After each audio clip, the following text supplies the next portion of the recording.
তো এই হলো ইনফিল্ড 350 ক্লাসিক মডেল BS4। তো আজ এই গাড়িটার ফুল সার্ভিস কাজ হবে। তো তোমরা সবাই জানো যে ফুল সার্ভিস কাজের আগে কিন্তু গাড়িটা ফ্রেশ করে ধুয়ে নেওয়া হয়, তবে কিন্তু সার্ভিস কাজ চালু করা হয়।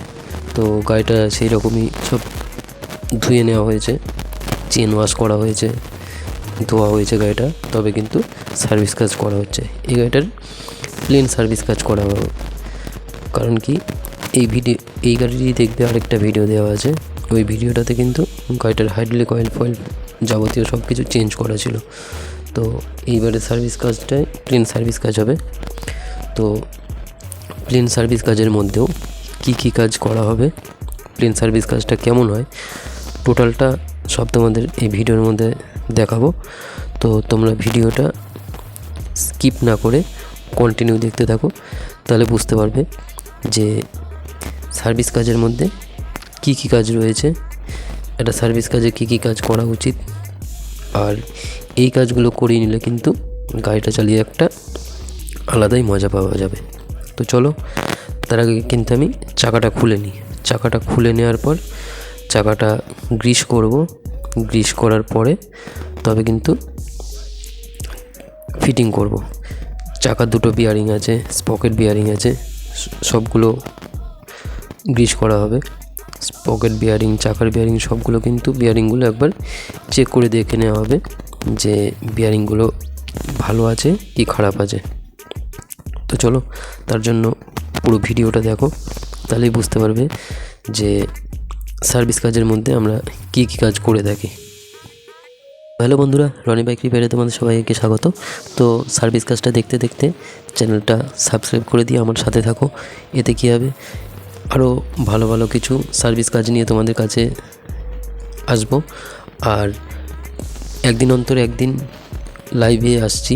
লাইভে কী হবে, লাইভে সার্ভিস কাজের টোটাল ডিটেলস কাজটা দেখতে পারবে। একটা ভিডিওতে কিন্তু টোটাল সার্ভিস কাজ দেখানো সম্ভব নয়। তো চলো, কন্টিনিউ দেখতে থাকো, সাবস্ক্রাইব করে দিয়ে চ্যানেলটা আমার পাশে থেকো।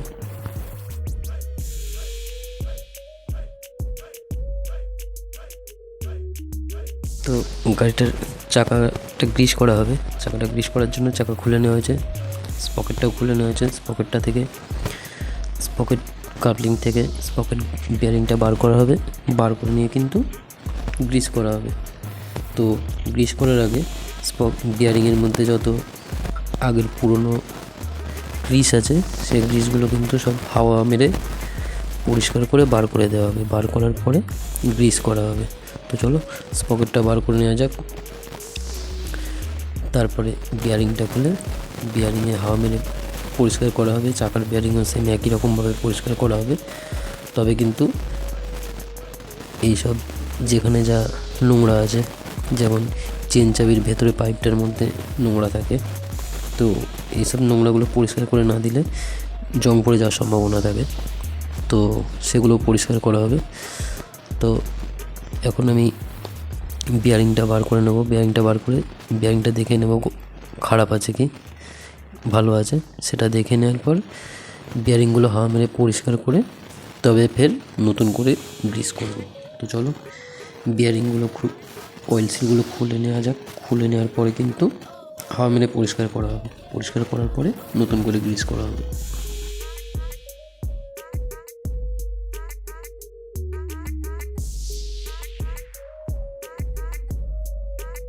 তুই যে দেখতেই পারছো, স্পকেট বিয়ারিংটা কিন্তু হাওয়া মেরে পরিষ্কার করে নেওয়া হলো।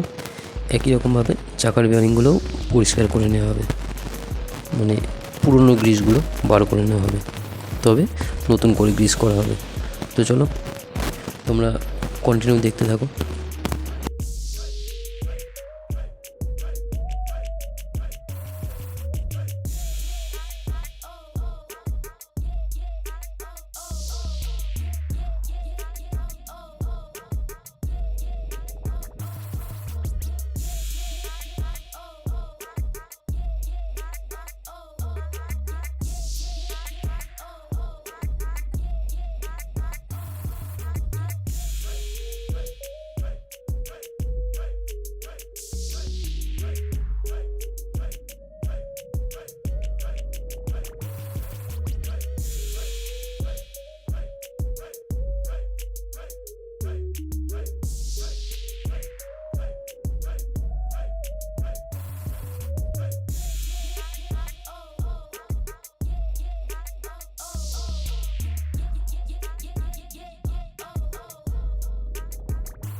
তো এই দেখো, এই ভেতরটা কিন্তু কাপড় ঢুকে পরিষ্কার করা হচ্ছে। কারণ কি, এর ভেতরে অনেক নোংরা, কাদা, মাটি অনেক কিছুই থাকে। তো এইগুলো থাকলে কী হবে, সেগুলো কিন্তু এখানটাতে অবশ্যই জল যায়, জলটা জমে জমে আস্তে আস্তে সেখানটায় জং পড়ে যাবে, তার জন্য পরিষ্কার করে দেওয়া। তো চলো, চেন চাবিটা লাগিয়ে নিয়ে এবার কিন্তু স্পকেটটা ফিটিং করব। স্পকেটটা ফিটিং করে মোটামুটি চেনটা অ্যাডজাস্ট করে রাখবো, তবে চাকা ফিটিং করার পর ফের আবার চেনটা দেখে নেব।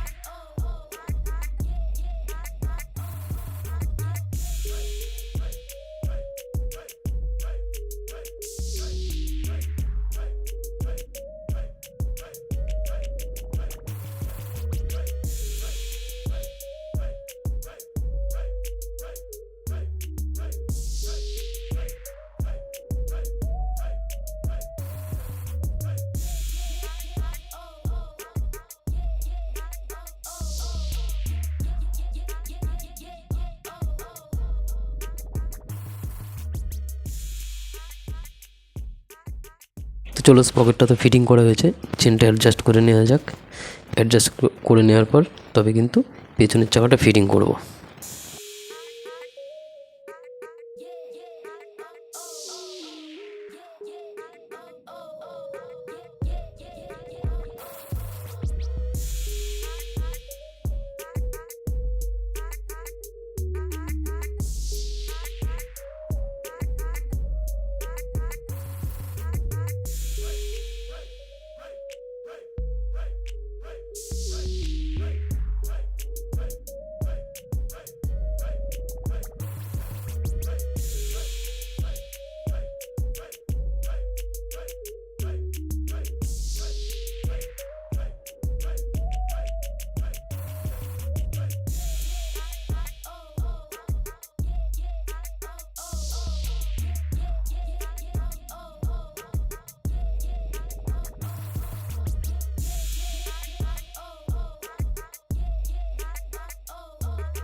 তো এই দেখো, আমার পেছনের চাকা গ্রিস করতে করতে কিন্তু এই পেছনের যে ক্যালিপারটাও গ্রিস করা হয়েছে।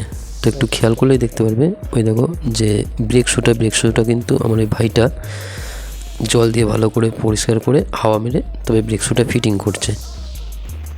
তো চলো, ব্রেক শুটা ফিটিং করে নেওয়া যাক। ব্রেক শুটা ফিটিং করার পর তবে এবারে চাকাটা ফিটিং করব। চাকাটা ফিটিং করার আগে কিন্তু অ্যাক্সেলটা ভালো করে গ্রিস করে নেব।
তো চাকাটা ফিটিং করার পর এবারে কিন্তু আমি চেনে কিন্তু গিয়ার অয়েল দিচ্ছি।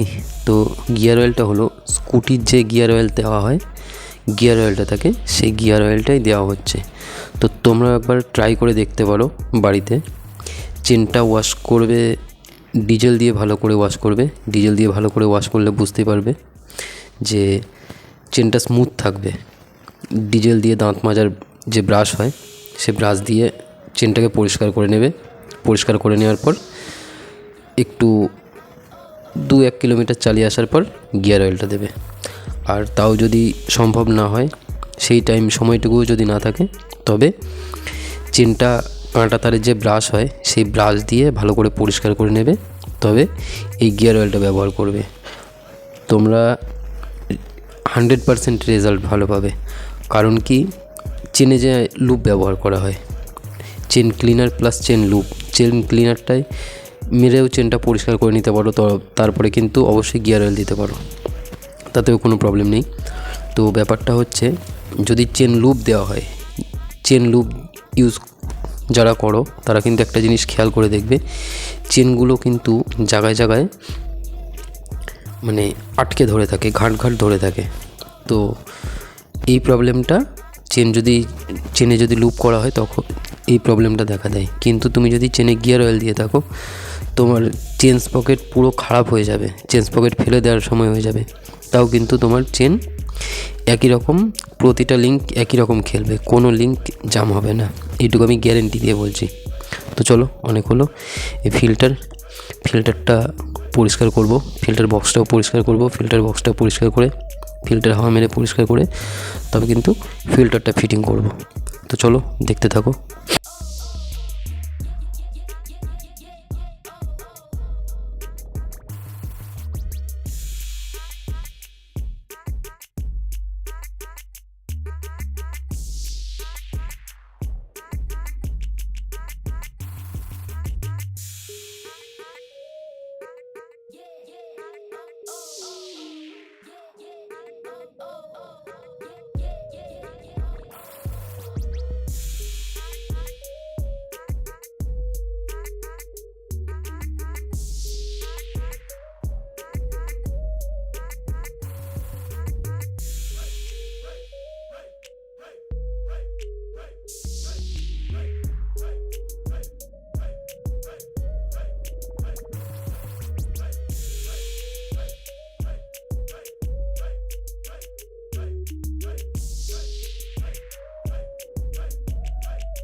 তো এই দেখো, অ্যাক্সেলারেটরটা কিন্তু মোবিল করা হচ্ছে। অ্যাক্সেলারেটরটা খুলে নেওয়া হয়েছে, অ্যাক্সেলারেটরটা খুলে অ্যাক্সেলারেটর থ্রোটলটা মোবিল করা হচ্ছে। তো আমাদের সার্ভিস কাজে কিন্তু প্রতিটা গাড়িতে accelerator throttle mobil must, clutch cable wash must, প্লাগগুলো পরিষ্কার করা এগুলো মাস্ট, এগুলো হবেই হবে। মানে সার্ভিস কাজের মধ্যে এগুলো থাকবেই, এগুলো করতেই হবে। কারণ কি, ক্লাচ আর অ্যাক্সেলেটার, বাইকের ক্ষেত্রে ক্লাচ আর অ্যাক্সেলেটার যদি ইজি না থাকে তাহলে কী হবে, সার্ভিস গাড়ি চালিয়ে কোনো রকম সার্ভিসের মজাটাই পাবে না। তার জন্য কিন্তু অ্যাক্সেলেটার আর ক্লাচটা ফ্রি থাকা খুবই দরকার। তো চলো, অ্যাক্সেলেটারটা মোবিল করা হলো। এইবারে কিন্তু আমি অ্যাক্সেলেটারের কাজ হয়ে গেলে সামনের চাকা করব। তো প্লাগ আর ক্লাচ এই দুটো কিন্তু প্রতিটা গাড়িতে দেখাই, এই গাড়িতে দেখালাম না তার জন্য। তো একবারে সামনের চাকার কাজে চলে আসলাম। তো পেছনের চাকায় যেমন ডিশের ক্যালিপার গ্রিস করা হয়েছিল, ব্রেক প্যাড দুটো জল দিয়ে ওয়াশ করে লাগানো হয়েছিল, সামনের চাকার ক্ষেত্রেও সে একই রকম ডিশের ক্যালিপার গ্রিস করা হবে। সামনের শোগুলো জল দিয়ে ওয়াশ করে, হাওয়া মেরে পরিষ্কার করে তবে ফিটিং করা হবে। তো ব্রেক শুগুলো জল দিয়ে ওয়াশটা এই কারণেই করা, ব্রেক শুর যা ধুলো ময়লা যা কিছু আছে সব কিন্তু পরিষ্কার হয়ে যাবে, ব্রেক মারলে কোনো রকম আওয়াজ আসবে না, ব্রেকটা ভালো ধরবে, এই জন্যই কিন্তু জল দিয়ে ওয়াশ করা। তো চলো দেখতে থাকো।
তো এই দেখো পেছনের চাকার মতো কিন্তু সামনের চাকাও গ্রিসটা, পুরনো গ্রিসটা হাওয়া মেরে পরিষ্কার করে তবে কিন্তু নতুন করে গ্রিস করে চাকাটা ফিটিং করব।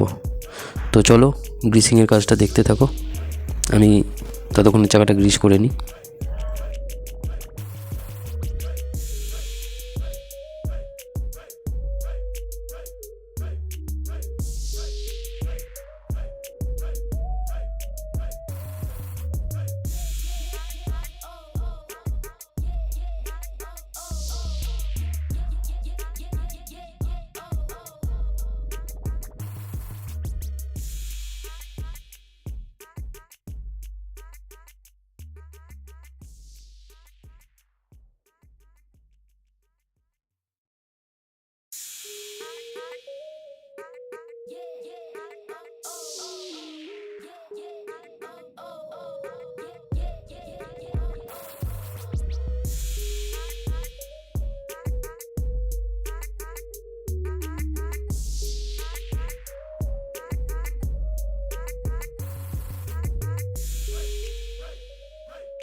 দেখতেই পাচ্ছ আমার কিন্তু সামনের ডিশটা কমপ্লিট করলে কাজ পুরো কমপ্লিট।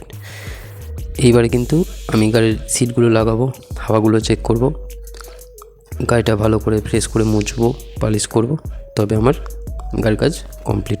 তো চলো আজকের ভিডিওটা এই পর্যন্তই, সামনের দিন আরও ভালো কিছু ভিডিও নিয়ে দেখা হবে তোমাদের সাথে।